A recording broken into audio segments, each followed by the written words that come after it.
Number के श्लोक में पढ़ते हैं। यो दर्शन ज्ञान सुख स्वभावः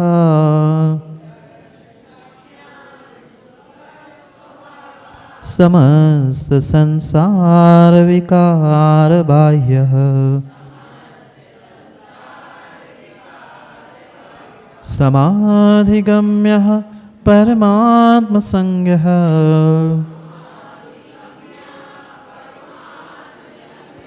सदेव देवो हृदय ममास्ताम्।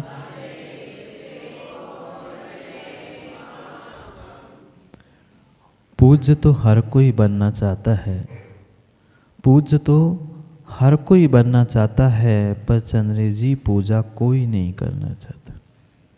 अच्छा तो हर कोई बनना चाहता है संसार में, पर अच्छा काम कोई करते नहीं दिखता। ये सबसे बड़ी हमारी आज की कमी है कि हम जो पूज्य बन चुके हैं उनकी तो पूजा नहीं करते, उनके पास बैठने का, उनके जैसे गुणों को प्राप्त करने का या देखने के, उनके गुणों को देखने का ही नहीं प्रयास करते, प्राप्त करने का प्रयास क्या करेंगे। कौन नहीं चाहता भगवान बने, कौन नहीं चाहता पूज्य बने, कौन नहीं चाहता अपनी प्रशंसा प्राप्त करे। हर व्यक्ति छोटे बालक से लेकर वृद्ध तक चाहता है, पर चाहता है तो करता है नहीं करता। हम पूज्यों की आराधना नहीं करेंगे, पूज्यों की पूजा नहीं करेंगे, पूज्य कहाँ से बनेंगे। चंद्र जी ये भ्रम निकाल दो, पहले भक्त बनना होगा, फिर भक्तपना छोड़ोगे तभी भगवान बन पाओगे। नहीं तो कह दो कि भक्त नहीं भगवान बनेंगे, पहले भक्त बनेंगे फिर भगवान बनेंगे, ऐसा कह दो तो जम जाएगा। पर भक्त मात्र बनने से भी काम नहीं होगा, और बिना भक्त बने भी भगवान बनने वाले नहीं हैं। ये भक्त और भक्ति की भाषा कह रहे हैं कि सदेव देवो हृदय ममास्ताम, हे देवादिदेव परमात्मा मेरे हृदय में आए। अगर भक्ति नहीं है, श्रद्धा नहीं है, तुम क्या परमात्मा को बुलाओगे। और परमात्मा को बुला रहे हैं, अपने हृदय में स्थान दे रहे हैं, मतलब तुम सच्चे भक्त हो, तभी तो तुम परमात्मा को आमंत्रण दे रहे हो। और ये पक्का है, बिना भक्त बने तुम भगवान बन ही नहीं सकते। व्यवहार में आवश्यक है, निश्चय में आवश्यक है। व्यवहार निश्चय तक पहुंचाने के लिए है, निश्चय मिलने पर व्यवहार छोड़ना था। पहले ही व्यवहार छोड़ दोगे तो ना व्यवहार ही बचोगे, ना निश्चय तक पहुंच पाओगे। दोनों को समय पर समय का काम करना होगा। समय हो गया है, घड़ी का भी और घड़ी का भी। बहुत गहरी बात कह रहे हैं, यो दर्शन ज्ञान सुख स्वभावा। कौन परमात्मा कि एक दिन मैं मंदिर में नहीं आऊंगा तो रूठने वाले परमात्मा, दूसरे दिन मैंने ढेर सारा द्रव्य चढ़ा दिया, बहुत सारी सामग्री चढ़ा दी, खुश होने वाले परमात्मा नहीं, ऐसी परमात्मा की व्याख्या ही नहीं चल रही है यहाँ पर। बहुत अच्छी बात समंतभद्र स्वामी स्वयंभू स्तोत्र में कहते हैं, न पूजयार्तस्त्ववीतरागे न निंद्यानाथ विभांत वैरे तथापि ते पुण्य गुण स्मृतिन्ना पुनातु चेतो दुरिता जनेभ्या। मुझे विश्वास है परमात्मा, मैं तुम्हारी चरणों में वीतरागी क्यों आया हूँ। हे वीतरागी प्रभु, मुझे अन्य क्यों नहीं पसंद आए, क्योंकि माना कि मैं आपकी पूजा करता हूँ तो आप खुश नहीं होते। न पूजयार्तस्त्वयि वीतरागे, आप तो प्रभु वीतरागी हो। मैं पूजा करूं तो आपको कोई पसंद करे या मैं मुझे पसंद करूं, ऐसी आपकी बात नहीं। न निंद्यानाथ विभांत मेरे, कोई आपकी निंदा भी कर ले तो आप उससे रूठते नहीं हो, नाराज नहीं होते हो, ऐसे तो वीतरागी हो। फिर चंद्र जी कहते हैं, महाराज जी भगवान आशीर्वाद नहीं दे रहा है, भगवान प्रसन्न नहीं होता है, नाराज नहीं होता, तो मैं भगवान के पास जाऊं क्यों। ऐसे भी जीव है, पंचम काल के युवा है, कहते महाराज जी जब भगवान कुछ देता ही नहीं है, लेता ही नहीं, तो भगवान के पास जाता क्यों हो, जाना क्यों है। न निंद्यानाथ विभांत वैरे तथापि ते पुण्य गुण स्मृति न पुनः तुच्चेतो दुरिता जनेभ्या। मात्र प्रभु आपकी स्तुति करने से, आपका दर्शन करने से ये जो मैं अनादिकाल से पतित हुआ हूँ वह पावन होने का कोई साधन है। पतित से पावन आपकी स्मृति, आपका चिंतन, आपकी स्तुति करती है, इसलिए मैं आपकी वंदना करने आया हूँ। आप रागी द्वेषी हो इसलिए नहीं, न स्वयं डरते हो न दूसरे को डराते हो इसलिए नहीं, आप स्वयं में वीतरागी हो। ज्ञान, दर्शन, सुख, वीर्य, इस अनंत चतुष्टय को आपने प्राप्त कर लिया है, इसलिए आपके पास आता हूं। अन्य किसी की बात नहीं है। अन्य कोई वह वास्तव में देव नहीं है, परमात्मा नहीं है, गुरु नहीं है जो तनक तनक सी बातों में रूठ जाए। अरे रूठना मनाना ये तो आज के मोड़ा मोड़ी बच्चों बच्ची का खेल है, वो परमात्मा है, कोई खेल तमाशा नहीं है। बहुत गहरी बात कह रहे हैं। समस्त संसार विकार है भाइया। ये जितने भी रूठना मनाना खाना पीना ये जितने भी है, ये सब बाह्य विकारों से संसार के समस्त आप दूर हो चुके हैं, बाह्य हो चुके हो। कोई विकार आपके भीतर नहीं है। कितनी कितनी कितनी विश्वास की मुद्रा है वो अभी भैया, तनक तनक सा विश्वास तो करो। थोड़ी सी ठंड लगी, 2 4 10 20 कितने कपड़े अलमारी से निकले, कितने ओढ़ के आए। और ये दिगंबर मुद्रा कितनी कितनी विश्वास की है कि चाहे ठंड हो चाहे गर्मी हो, वह अपनी मुद्रा में भी विकार नहीं लाते। थोड़ा सा युवाओं भावों का विकार, थोड़ा सा तुम्हारा भावों का विकार बाह्य शरीर में उद्घाटित होता है। जिनके न अंतरंग विकार है न बहिरंग विकार है, ये पंचम काल के गुरु और अरहंत सिद्ध ही भगवान हैं। नहीं करो चंद्रेश जी, बाकी कुछ नहीं करो, कम से कम इतना ही कर लो। 2 घंटे ऐसी ठंड में कपड़े उतार कर अपने कमरे में घूम लेना। बाहर नहीं कह रहा हूं, बाहर नहीं कह रहा हूं, कमरे में ही, घर में ही। कितनी विश्वास की मुद्रा है बाबी भाई। तनक तुम्हें कुछ भी विकार बेहतर आते हैं, तुरंत तुम्हारे शरीर में वह अपने आप दिखते हैं। इनकी तो ऐसी दिगंबर मुद्रा है कि बाहर विकार आता ही नहीं है, क्योंकि भीतर भी विकार नहीं है। जब उत्तम चंद जी पंचम काल के साधुओं की ऐसी परिणति है, तो वह अरिहंत सिद्धों की चौथे काल में क्या परिणति होगी। विचार करो, चिंतन करो। साक्षात परमात्मा के भी आपने कई बार दर्शन किए होंगे, मानते हो आप लोग? कई बार साक्षात तीर्थंकर जैसे परमात्मा के भी हमने दर्शन किए होंगे। तभी के संस्कार है जो आज हम कुछ ना कुछ धर्म कर रहे हैं। पर क्या करें, हाँ समोसण में भी पहुंचे होंगे, कोई उसमें दुरा नहीं है। पर अंतर इतना है, तब हमारी श्रद्धा की आंखों पर वह पट्टी बंधी थी। अंधे नहीं थे, जैसे गांधारी ने बांधी है ना, जैसे गांधारी ने बांधी है। तुम्हारी न्याय देवता के आंखों पर पट्टी है, ऐसी तुमने पट्टी बांध के रखी थी श्रद्धा की आंखों पर, इसलिए तुम्हें परमात्मा तीर्थंकर नहीं दिख पाए, इसलिए खोटे पंचम काल में आना पड़ा। ये पक्का है। जिनके ना भीतर विकार है ना बाहर विकार है, जितने जितने संसार के समस्त विकार है, उनसे जो बाह्य हो चुके हैं उनका विचार चल रहा है, उनको हृदय में बुला रहे हैं। कोई बाहर के किसी व्यक्ति को, रागी द्वेषी को नहीं। कोई खेल तमाशा नहीं है, खेल तमाशा नहीं है। दिगंबर साधु बन जाना ये बहुत बड़ी बात है। सत्य को समझना।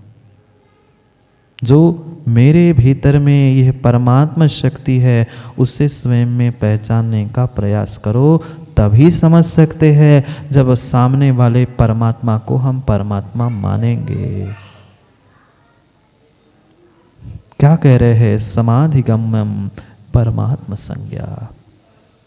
परमात्मा संज्ञा है, पर किसकी? उसको जानूंगा कैसे, पहचानूंगा कैसे? समाधि गम्य। हाँ, जो समाधि से गम्य है।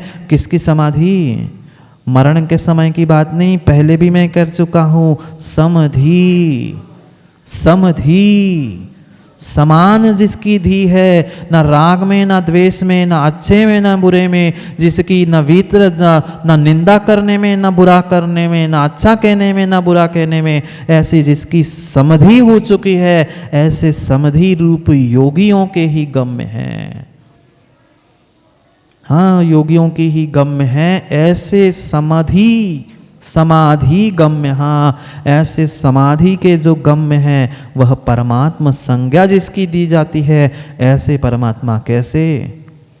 ऐसे वैसे नत्थु खैरे नहीं, जो अपने ज्ञान दर्शन, अनंत ज्ञान अनंत दर्शन अनंत सुख रूपी स्वभाव में लीन है, तल्लीन है। क्यों? क्योंकि बाहर के सभी समस्त संसार के विकल्पों से, संसार के सभी बाह्य विकारों से जो अतीत हो चुके हैं, बाह्य हो चुके हैं, और अपने ही भीतर समाधि में लीन हो चुके हैं, और दूसरों को भी समाधि में ही गम्य है।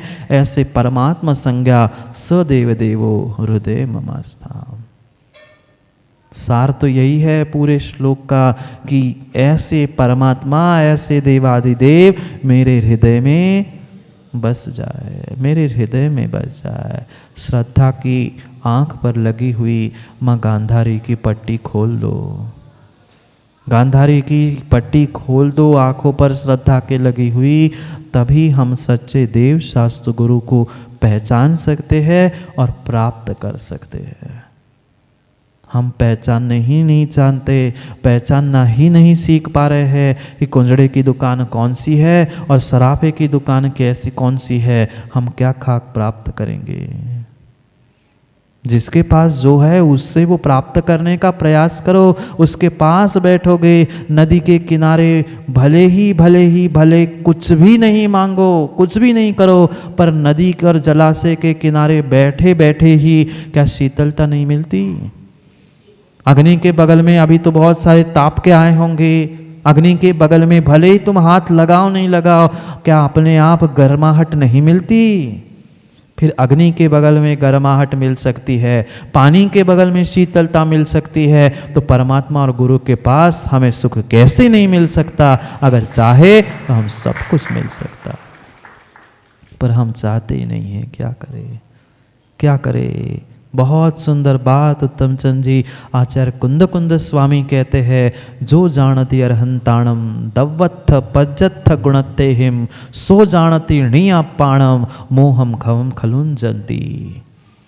वही परमात्मा को जान सकता है, वही आत्मा को जान सकता है जिसने वास्तव में परमात्मा को समझा है। तुम परमात्मा के चंद्रेश जी भक्त ही नहीं बने, क्या कहा भगवान बनोगे? क्या मोह को विलीन करोगे? मुझे मत मानो, कुंद स्वामी को ही मान लो ना। योगी गम्यम समाधि गम्यम कह रहे हैं, वह कुंद स्वामी ने जो समाधि से परमात्मा को जाना है, जो जानती अर्हंताणम, जो अर्हंत भगवान के द्रव्य को, गुण को, पर्याय को जानता है, वो ही जानता है णीयापाणम, निज आत्मा को वो ही जानता है जिसने परमात्मा के द्रव्य को, परमात्मा के गुण को, परमात्मा की पर्याय को जाना है। ना हम परमात्मा शब्द को ही नहीं जान पा रहे हैं, क्या उनका द्रव्य गुण पाप पर्याय कैसे प्राप्त करेंगे? उनकी द्रव्य गुण पर्याय को मात्र शब्दों में, कागजों में, अक्षरों में नहीं जानना है। वह तो जाना है, लिखा है, सब कुछ है, पर लिखने से काम होगा, लिखने से काम नहीं होगा, नहीं होगा, नहीं होगा, किंचित भी नहीं होगा। इसलिए कह रहे जो जानती अर्हंताण, अर्हंत भगवान का द्रव्य गुण अनंत चतुष्ट है, जो वास्तव में जानता है वही अपने आत्मा को मोह विलीन करके जान सकता है, अन्य जान ही नहीं सकता। इसलिए तुम्हें अपनी भक्त की आंखें, श्रद्धा की आंखें खोलनी होगी, तब तुम भक्त से भगवान बनोगे। निषेध मत करना। सबका अपना अपना समय है, सबका अपना अपना स्थान है। पहली सीढ़ी चढ़ोगे तभी तो दूसरी चौथी सीढ़ी पर पहुंचोगे, पर चौथी तभी पहुंचोगे जब पहली छोड़ोगे, पर पहली चढ़ोगे तभी चौथी पहुंचोगे, ये भी परम सत्य है। छलांग लगा लो, मुंह के बल गिर पड़ोगे, नाक और फूट जाएगी, हाथ पैर और टूट जाओगे, संभल के लगा ना छलांग। हाँ, अक्सर ऐसा ही होता है, जो शॉर्टकट के चक्कर में जाता है वही जिंदगी में लॉन्ग कट में उलझ के रह जाता है। देख लेना शिखर जी में शॉर्टकट के चक्कर में कहाँ कहाँ भटकते। ऐसा ही है, जो छलांग लगा रहे ना, ये वही तो छलांग लगाने वाले तो मुंह के बल गिर रहे हैं, ना मुंह बच रहा है, न नाक बच रही, ना चारित्र के हाथ पैर बच रहे, सब टूट गया, ना श्रद्धा बच रही है। इसलिए समझे, कुंद कुंद स्वामी को ही मान लो, जो अरिहंत को भक्ति पूर्वक श्रद्धा पूर्वक जानता है वही आत्मा को शुद्ध सिद्ध कर पाता है, जान पाता है। काम नहीं बनेगा, मात्र उतने से काम नहीं बनेगा, मात्र कहने से चिल्लाने से तुम शुद्ध सिद्ध नहीं होंगे, ग्रंथों में पढ़ने से भी काम नहीं होगा। समय हो गया है, पुनः उन्हीं 4 पंक्तियों से विराम लेता हूँ चंद्र जी। रोटी रोटी रोटी रोटी रटने से भूख नहीं मिटती, माँ पानी पानी चिल्लाने से प्यास नहीं बुझती, मात्र प्रार्थना करने से नहीं, पुरुषार्थ भी करना होगा दोस्तों, अरिहंत सिद्ध रटने से। ग्रंथों को मात्र पढ़ने से आत्मा कभी सिद्ध शुद्ध नहीं होती, आत्मा कभी सिद्ध शुद्ध नहीं होती। उसके लिए हमें स्वयं को पुरुषार्थ भी करना होगा, उनके पास बैठना भी होगा, तभी जाके हम भी उनके जैसे बन सकते हैं। इसलिए समय को समय पर समझते हैं। समय आपका हो गया, किसका किसका? घर जाने का। घर जाने का, ईंट दीवार की चूने की घर में नहीं, निज घर जाने का। जाओ, करेंगे पुनः समय पर समय की चर्चा। अपनी भूल को सुधारो, अपने समय को सुधारो, अपने जीवन को सुधारो, क्योंकि आप सभी सुखी हो ना। असुखी नहीं है तो जो सुखी है उनके पास बैठने का प्रयास करो, तो ही सुख प्राप्त होगा, अन्यथा होने वाला नहीं है। इसलिए समय पर समय की बात करने के लिए कल पुनः समय पे मिलते हैं, क्योंकि समय पे किया गया काम समय को दिलाता है। बोली भगवान महावीर स्वामी की।